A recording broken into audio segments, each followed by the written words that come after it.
Hello, my name is Rebecca Reichenbach, and I am preparing this video for you to help you through some tips and advice on getting your course ready to launch for this semester, setting the tone in your course, and surviving grading. These are tips and advice coming to you from me based on my own experience. I am a PhD candidate in the dual PhD program for biological sciences and STEM education. And I came to the PhD program after teaching for 20 years in K-12. My dissertation is centered around helping university instructors learn to be better instructors. And when I was a K-12 teacher, 8 of my 20 years were spent as a person who helped other instructors at the K-12 level. I was an instructional coach there as well. So I've had some experience coaching and helping other people learn to teach, and I've been there myself. At NDSU, I have myself TA'd courses. I've been the instructor of record for a course, and I've been a research assistant and on fellowship. So I've had a little bit of graduate experience as well. My advice to you as I go through this whole list of advice, tips, and hints is to pick what's going to be relevant to your course. I'm aware that anybody watching this video, you could be instructing like so many different things at NDSU. So I'm sticking to some tips and advice that are much more generic than specific to biology, but just to things to help you get your stuff set up to make it easier on you. So, planning. I have to start with planning. I can't overemphasize how much planning will help you out.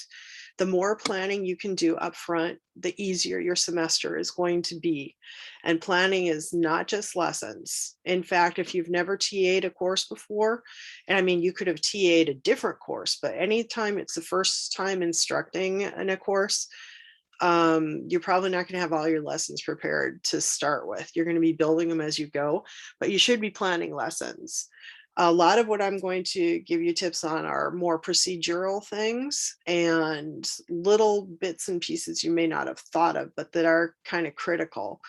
Planning at this level helps you to juggle your responsibilities too, because as a graduate student, you've got a lot of things on your plate. You got a lot of things you got to take care of. And hopefully some of what I tell you is going to help you put all those together in a coherent way that will make your semester, as I said, easier. So we have lesson planning, we have procedures, there's room set up, the tone of your course, how to get that, to try and, do you want to be a friendly instructor? Probably the students will like you a little better. And setting boundaries for yourself, and also some tips for grading to help you handle that grading load along with everything else you're doing. So let's start with a little bit of advice for lessons, because this is sort of a thing that we have to do.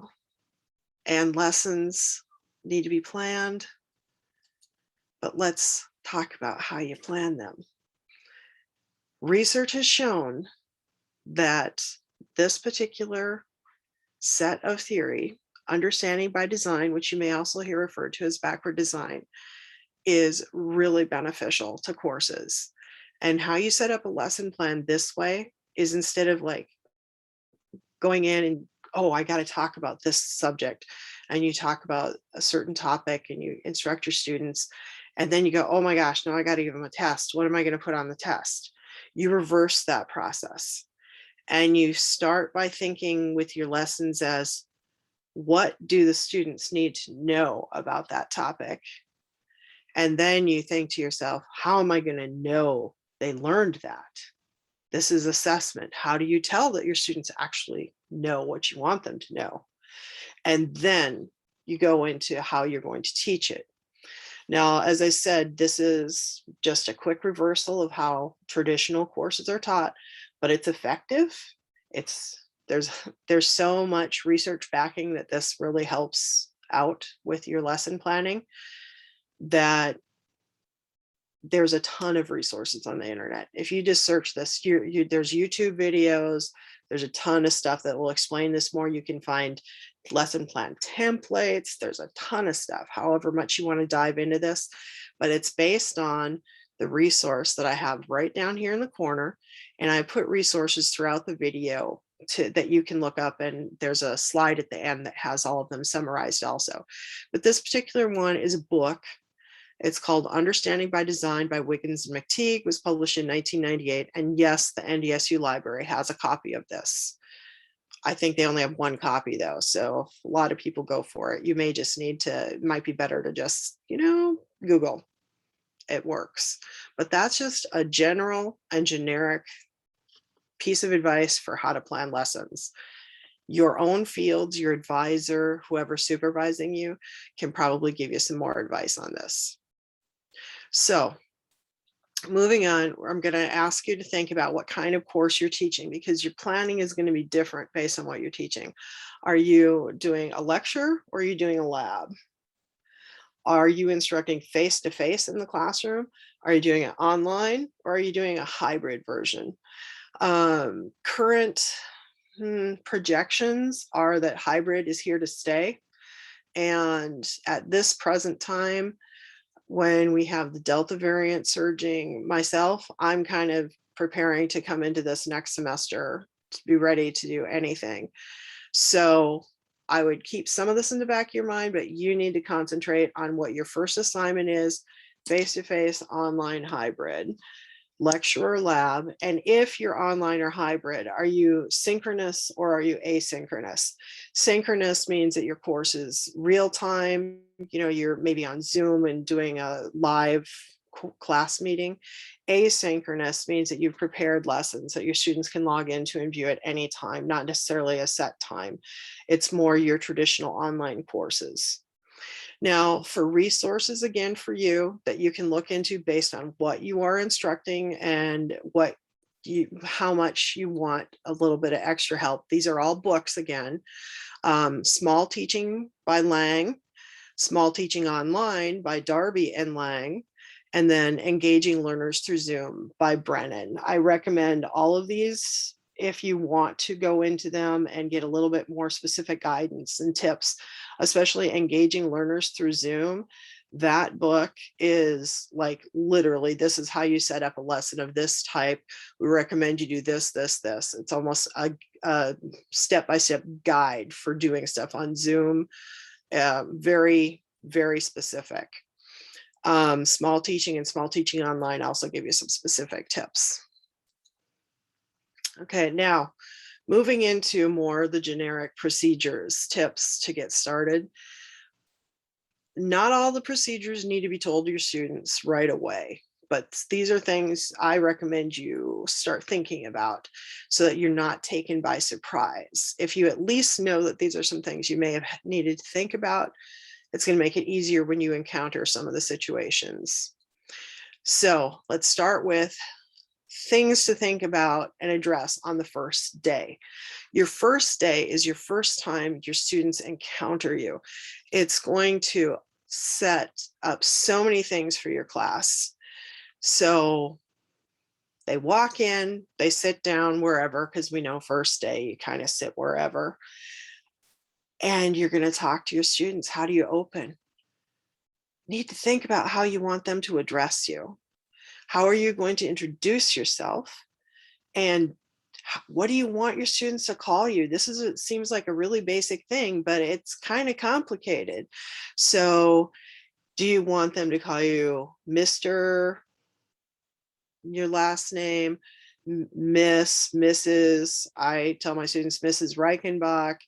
I don't have the doctorate yet, so I tell them, don't call me a doctor. I don't have that yet. I'm working on my way there. Or do you want them to call you by your first name? Do you want them to say, hey, Rebecca, hey, Becky, your first name, a nickname? What do you want to do? These are things to think about, and advice I'm going to say.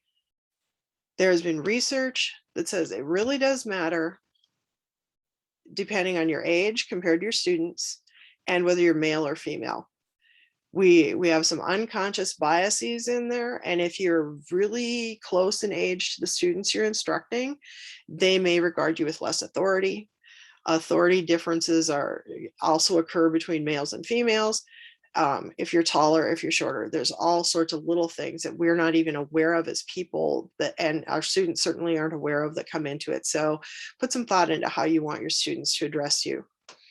How do you want your students to contact you? On your syllabus, part of the requirement, you're supposed to have your phone number on there. You may have an office phone number you can put on there. I don't. I've never had a phone in my office since I've been at NDSU. So I always have to put my own phone number on there, but you can tell students, I don't want you to text me. Or if you can text in an emergency. I personally prefer them to contact me via email. I tell them where my office is, but just tell them you can do this, but I prefer you do it this way. You're going to need to address seating in some way. This is going to vary again by your class, your classroom setup and everything. How do you feel about people who sit in the back of the room? If you have a really big room and not a very large class, I can virtually guarantee you're going to have a ton of people hanging out in the way back of the room, like all the way across. That'll make you shout or something. First day, that starts happening. You say, hey guys, I prefer if you move forward. Are you going to wanting students to seat in groups? You don't have to set the groups up on the first day, but you can tell the students on the very first day, hey, sit where you want today, but next time you come here or in a couple sessions or whenever you're going to get it set up, we're going to be in groups. And do you have a work area set aside in your room for yourself? Tell your students, this is my space. My stuff is going to hang out here. So just kind of, so And then your first day, I also recommend you address bathroom breaks, because freshmen will still raise their hand and interrupt your class to go to the bathroom.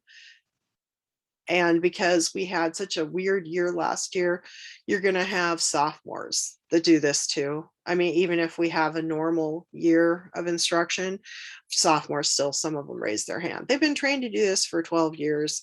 You may just want to specifically say, if you need to use the restroom, we're adults, you can just quietly exit the room. Food and drink in the room. You got to, everybody's going to be carrying a water bottle. Kind of, I think everyone on campus does. But are you going to allow them to be drinking it in class? I'll get to that in a moment with labs. And are you going to allow food in the class? How do you feel about that? Most of the rooms are posted no food and drink. You need to kind of address it. So let me talk about, if you're going to be teaching a lab course, I recommend you decide where backpacks and coats are going to go and tell your students that. You'll remind them of that later in the semester as well, because when the heavy coats come out, you just remind them where stuff goes. If you're teaching a lab in the Hill building, they have designated areas, but students don't always notice those. Point them out the first day. Hopefully they'll remember. And then their stuff is out of the way.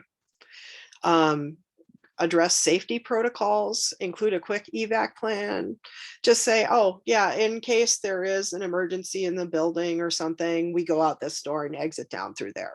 You don't have to go through a lot of detail. Just do that. Depending on what lab you're instructing, you may want to point out where the safety shower is, the eye wash station, if you have a fire blanket, anything like that. And then remind them as you do labs that would really need those things. Now getting back to food and drink. Definitely in labs, we don't want food and drink in the room being used actively. I know in the biological sciences, we commonly tell students you can have a beverage, but it has to be sealed. And if you need to take a drink, you take your bottle into the hallway, take your drink and come back in. Just quietly go out, get your drink, come back, do it quickly. Food can be in the room, needs to be sealed. Shouldn't be eating in the classroom. But, obviously people have stuff. Sometimes they're running really quick. I usually tell my students personally, if you're really hungry, you need to take a bite.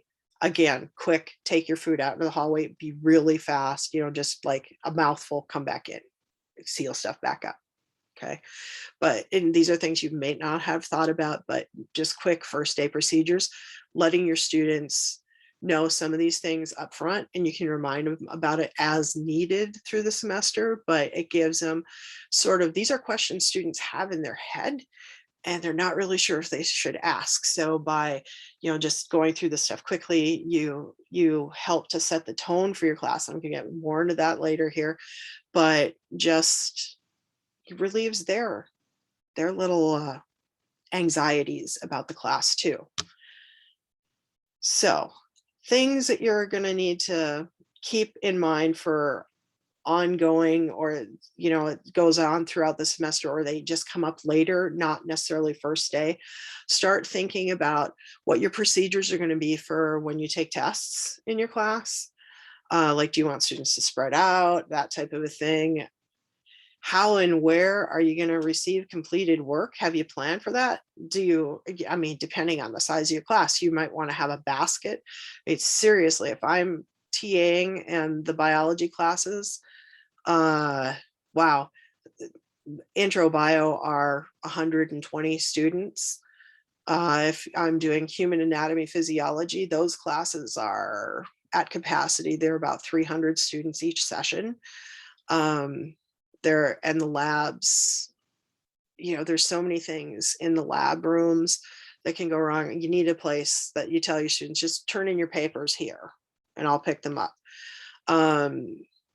If you want them submitted online, just a quick mention of that and remind them of that as you go through the semester. How and where are you going to communicate grades to students? Is it just going to be online? Tell them, look it up on Blackboard? Are they going to get papers back? If stuff is all submitted electronically, are they going to have to go into Blackboard and look at the specific assignment for their grades? Come up with a plan for how you're going to get communication of the grades to the students. Are you going to allow makeup work? What are the procedures for that? Again, this stuff doesn't all have to be set right away, but it should be set early and you should be thinking about this. And then I have in bold office hours, and again, contacting you. You're required to set office hours. We recommend that you set office hours 2 different days in the week and at different times. If one day is in the morning, the other day should be in the afternoon. This is to accommodate students with different schedules. You're never going to hit everybody being available all the time, but that's how it's supposed to be set. And you need to communicate to the students what your office hours are. You may need to remind them a lot about office hours. You're also going to need to decide where you're holding your office hours. And I'll come back to that too in a minute here. So again, I'm going to go back to your room now. I'm sort of jumping around a little bit, but this event, I recommend you have a look at your room before the first day. Go find your room, number one, make sure you can get in, make sure you know how to log in the room. Decide, where is the work area for you going to be? This is where you're going to put your stuff down, your backpack, your bag, your coat, anything you need to haul with you into the room. How are you going to grab your stuff to, keep it together so you can leave too, because we're all moving in and out of these rooms. Do you have your spot to turn in work? Where's it going to be? Is there a line of sight that's good for students? Some of the classrooms at NDSU have pillars in the middle of the room. A weird architectural design, in my opinion, but it happens. I don't know, maybe they're structural. But there are definitely places you can sit in some of these rooms that you cannot see a thing. I mean, which board are you going to project onto? Where are you going to write? If you're writing on that board, do you need to give a heads up to students that, if you sit over there, you're not going to be able to see the board. If you sit over there, you're not going to be able to see the projections. If you consider that, and you don't even necessarily have to tell students don't sit there, just say, hey, just be aware that you may not see so well if you're over there. So you may want to rethink that. Sound in the room. Just a heads up warning, if you are a TA in one of the lab rooms in the Hill building, and this is not just necessarily for STEM and STEM people, there there's an issue with sound because part of the blower system is on all the time. There's no way we can turn it off in the rooms. And it creates a fairly loud ambient fan sound. So be aware of that you may need to speak louder than you had planned. The rooms are different. Some of them it's a little louder than others, but this could also interfere with like here's you hearing a student's question and stuff like that. There's not much we can do about it. I just want to give you a heads up. And as I said, this is not just for STEM instructors. I have seen definitely there was a Spanish class scheduled into one of the lab rooms. So if you're not a STEM person and you're in those, be aware of this also. Also be aware of the food and drink policies because you don't know what they were doing in that room before you were there. Do not assume that the tables were cleaned because the other TAs in there may not have had time to clean them up and the students just don't necessarily do it either. Okay, so that's for your in-person. If you're instructing online and you're synchronous, that means you're going to be doing live Zoom presentations or Blackboard Collaborate, something like that. Do you want the cameras for your students to be on or off? Pros and cons for each. If they're on, it's great. You can see all your students, make sure they're at least present and somewhat paying attention. And if they're on and you see someone not paying attention, what are you going to do about that? Not a lot you can do without like probably offending someone. So kind of you need to think about what that's going to be. If you allow them cameras off, you may have problems with people just actually not being present. They're logged in, but they're not really there. You know what I mean? But if you allow cameras to be off, this can also alleviate anxiety in some students. There's already research coming out from last year when everybody across the nation went to Zoom lessons, essentially, that show that there were students that experienced high levels of anxiety having to be on camera on Zoom. Then the reasons ranged from everything from they were ashamed of their background, what their house looked like, to they had a lot of roommates and it just was disruptive. There's all sorts of reasons. Also, they may not have good bandwidth wherever they're, casting in from, and having the cameras off reduces the stress on the online system. So just consider that. And if you're in Zoom or Blackboard Collaborate, another thing, do you want chat on or off, or do you want it to be to you only? Are you recording the sessions for students to view later if they're absent? Are you going to be using breakout rooms? Not all these little things for setting up your course. Again, this is planning, and you need to let your students know what your policies for this are. If you are doing an asynchronous online course, consider your Blackboard layout and what tools you're going to be using. Also, you may want to consider not using too many separate apps because it can make it really confusing for students.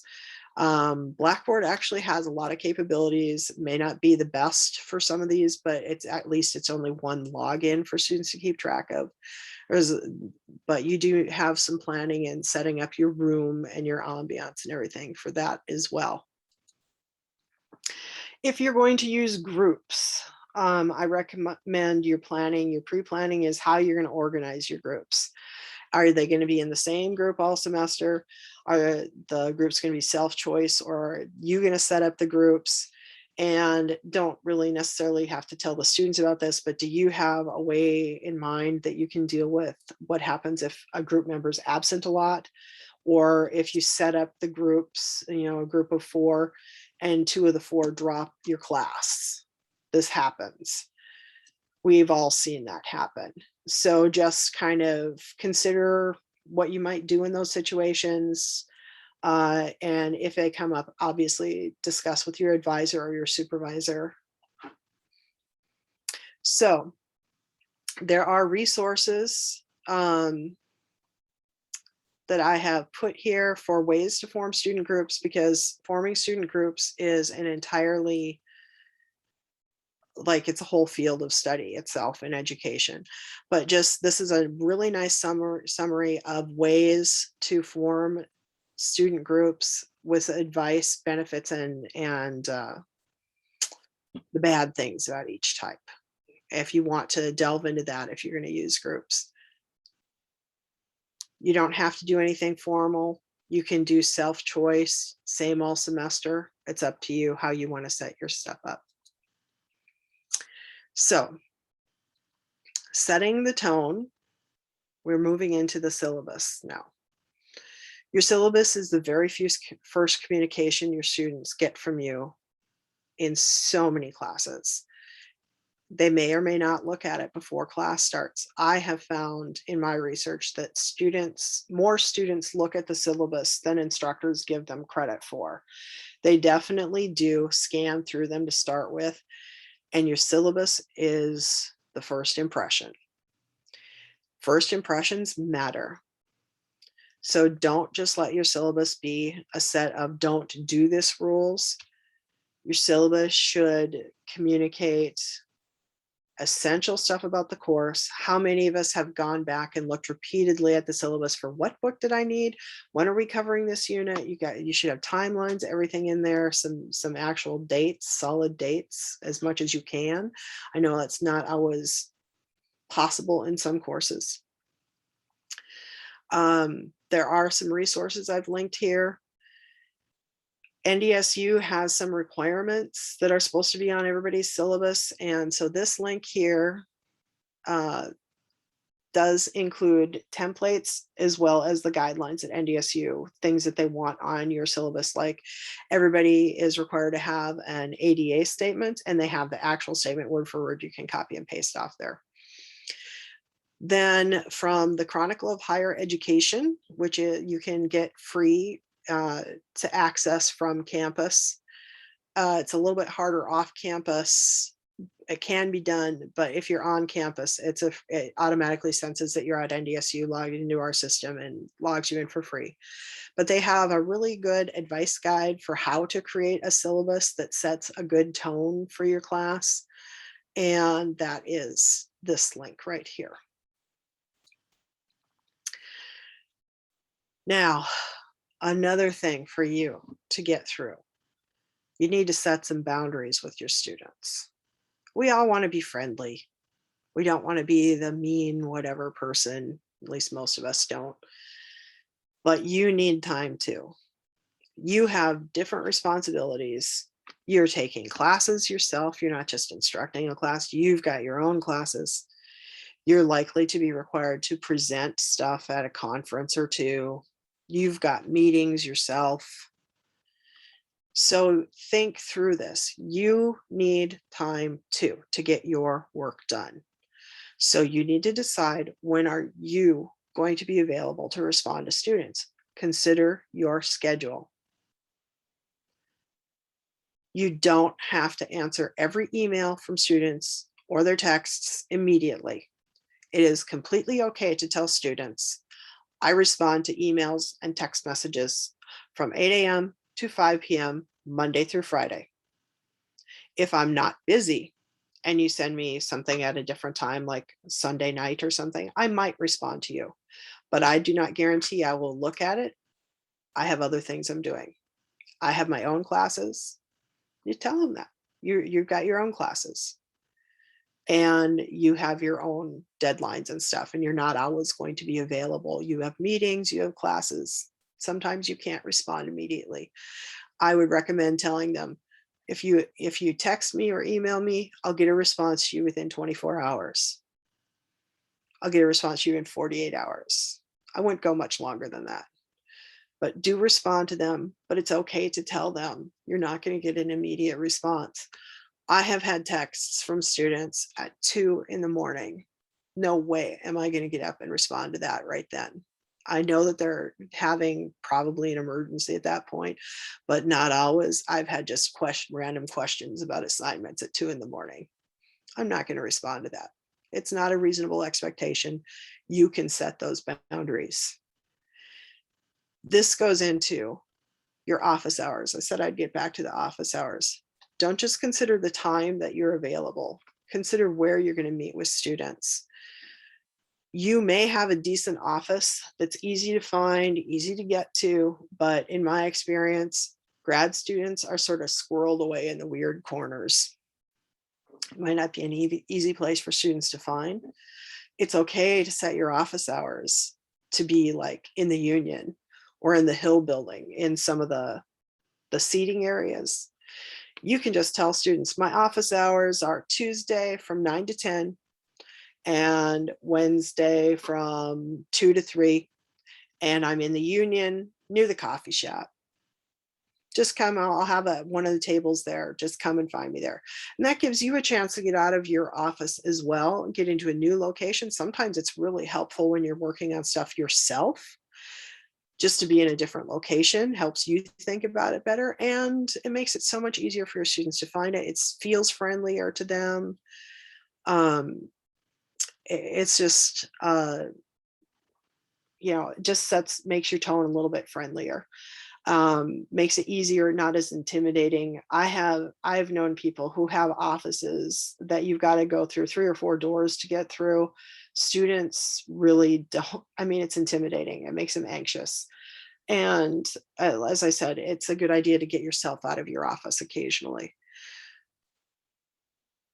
It doesn't have to be in the Union either. I think a lot of departments have or buildings have areas, seating areas set up. You could just say, oh, Stevens Hall, where my office is on the 2nd floor, has an area across from the bathrooms on the 2nd floor that's tables and a work area. You could do your office hours in some place like that, depending on what building you're in.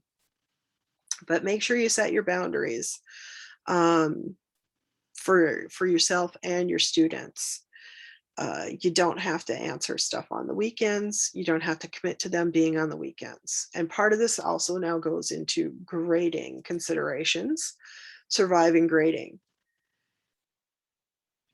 Set your deadlines for when you will have time to grade. This goes into the boundaries category as well.